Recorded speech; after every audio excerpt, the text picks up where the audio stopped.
So what we're looking at here is an axle shaft out of a 2014 F150. These are actually pretty easy to change. You can probably do this at home in your driveway, no problem. Lots of videos on the internet on how to do that, so I'm not going to get into it. But just in case anyone's curious, what happened to this axle is I was driving like an idiot and hit a curb way too hard on the bottom of the tire, and it actually bent this flange on the axle. So this flange actually got bent, and when the wheel was spinning, it was causing issues with the brakes. The brakes were making some nasty noises because there was so much deflection. I didn't take a video of that. It's too bad because I set up my dial indicator and everything. I think there was about 60 or 70 thou of play in there.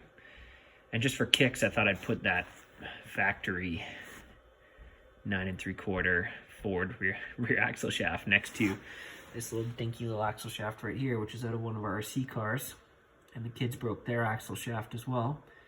They sheared that end part off. That's a front shaft, so it's kind of like a U-joint horn thing there at the end.